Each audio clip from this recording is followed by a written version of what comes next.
while.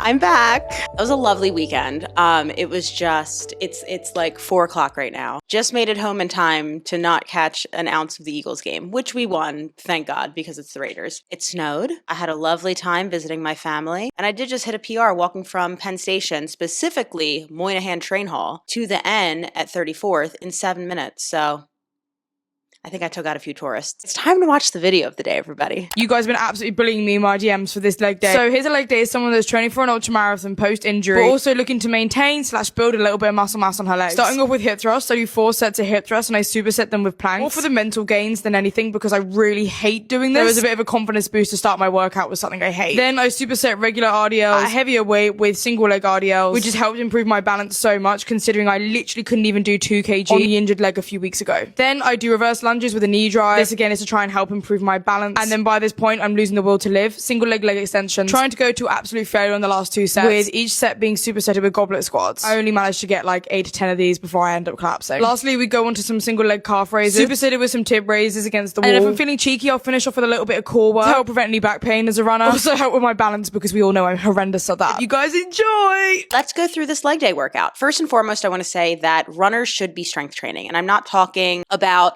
light weights, and light is relative to you, obviously. I'm talking about heavy compound lifts, taking your joints through fully stretched, loaded ranges of motion. And this creator does a lot of that. So let's break it down piece by piece. First thing she has on here is hip thrusts. Out of what she has, I think this is a fine option to start off the workout. It's a big lift. It's going to be loaded up really heavy. And we're specifically strengthening the glute here in the shortened position, meaning that the load is going to be heaviest when the glute is fully shortened. I don't know what I was trying to do with my hands there. I'm really tired. Now, even though there are other lifts in here that take joints through bigger ranges of motion that are also pretty heavy and I would say are compound lifts, I like starting with this one sometimes for people because you get a really strong mind-muscle connection to the glutes. So for people who maybe have a little bit of an issue with that and it affects their training, this is a great exercise to put at the top. Now, the reason why hip thrusts are going to be really great for runners is because it actually doesn't generate a lot of fatigue. The reason for this is because we're going to generate the most fatigue or muscle damage, which is what you want. You want, micro tears in your muscles so they can rebuild and get bigger. But the concentric contraction or the shortened position is actually not going to yield as much damage as the lengthening part of the contraction or the eccentric. So because we're really working the glutes here in the shortened position primarily, this isn't going to generate as much fatigue as, let's say, a heavy back squat. Now, the reason for runners that this is a good option to have in your toolbox is because you need your legs to run. So if you also want to be strengthening your legs, but maybe you're split, you need to not be super fatigued because you have a long run coming up or a speed run or whatever run, having hip thrusts in your program are going to be a great option. And I really like that she does some wave loading here. So she starts higher rep, lower weight, and then as the reps decrease, she adds load. You could justify doing this for 1,000 different reasons. Honestly, for general population, I utilize it a lot to A, keep things fun and exciting while still progressing them strategically. B, it's also a great way to kind of like scale people up into maybe loads they wouldn't necessarily choose. Now, she supersetted this with a plank, and I really like her reasoning of doing this. And her reasoning was just because she hates them and she won't do them otherwise.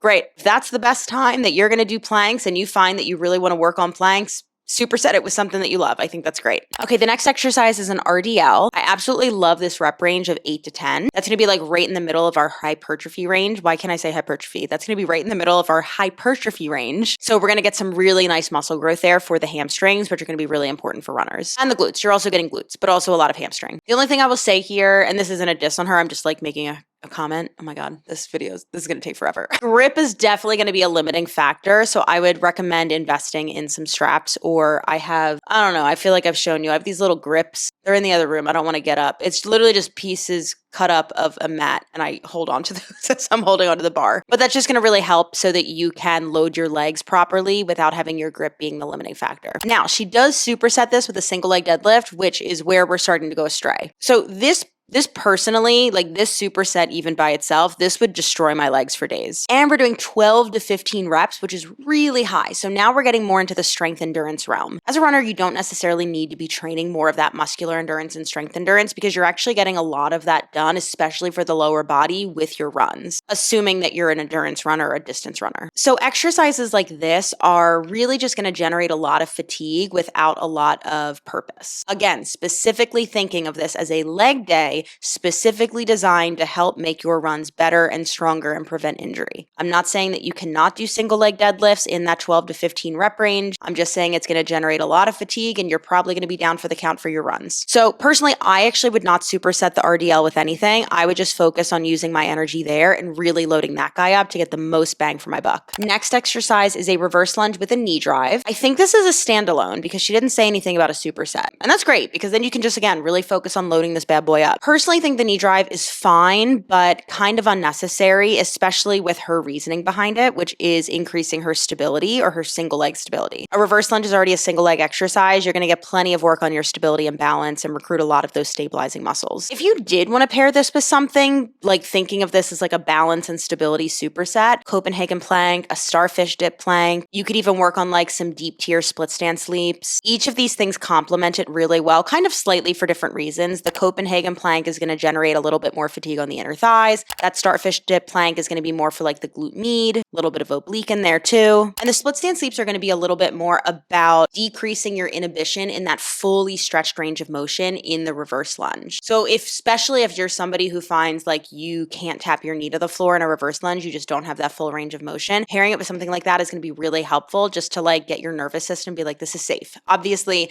if there's a mobility restriction there and like you literally don't have the space to move down that deep, that's a separate issue. But if we wanted to make that a superset, those would be like my first instincts for this workout. All right, the next exercise is a single leg extension or single leg extension. We got there. This is a solid option to really kill the quads. And I like putting this at the end because it's really stable. So you can just like load it up, burn them out. She supersetted this with goblet squats. And that was a hard pass here, my friend. I understand like with the leg extension machine, we are targeting a part of the quad that you can't necessarily isolate from a goblet squat, but I think we're just diving into the world of too much volume now. Especially we're doing these to failure. I wouldn't be able to run. And again, doing this to failure is not bad, like in essence, but if we're thinking of this as a leg day for runners, I wouldn't be able to run for a week after doing this workout. And we're not even through the whole thing. Next superset, we've got a single leg calf raise. I love any and all variations here. I find that runners often neglect not only working their calves, but like loading them up. So I'm not just saying like bilateral calf raises, get on a single leg, get on a deficit if you can, like a plate or a slant board, and then grab a load, load it up low, load it up high. I feel like that could be a song. Someone write that for me. But anyway, love a single leg calf raise, especially at the end, more of an accessory thing, a burnout. Tib raises. These actually aren't that great for this position or from this position. The reason for that is because you're leaned back, you're actually opening up. I'm like, can I show this? Okay, I'm going to talk like this for a sec. Imagine this is your ankle, right? Now I'm leaning back on a wall. Now the angle of my ankle is more open. So when I'm doing my tib raises, I'm actually just coming back to this position every time. So this is actually something my PT gave me a while ago. I will pop up a video here, but these are basically like wall sit tib raises. So we're keeping that same angle at the ankle, say that 3 times fast, and now you're actually working that anterior tibialis. And I would say in general, we can probably lower the reps here. In general for runners, like I would say we want less volume, more load, and just making like the volume that we actually do a little bit more purposeful. And then the final exercise is standalone knee raises. Love ending with some core work. So we're going to put this in jingle all the way. Overall, I think the exercise selection is pretty great. The volume is just diabolical. But at the end of the day, I love people promoting that women should lift weights and female runners should lift weights. So we're near the top for this one. Okay, here's the deal. I'm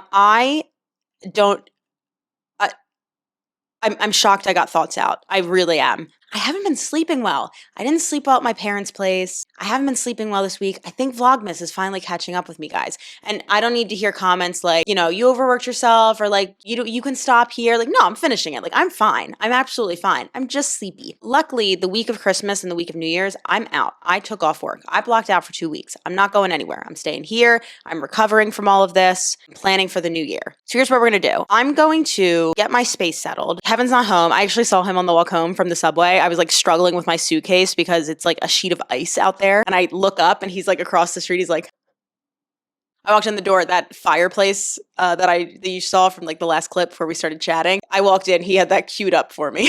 I'm going to make a little food. We might do some gardening and just shut this bad boy off all the way. We're almost off. We need like a full click. And we will talk again tomorrow.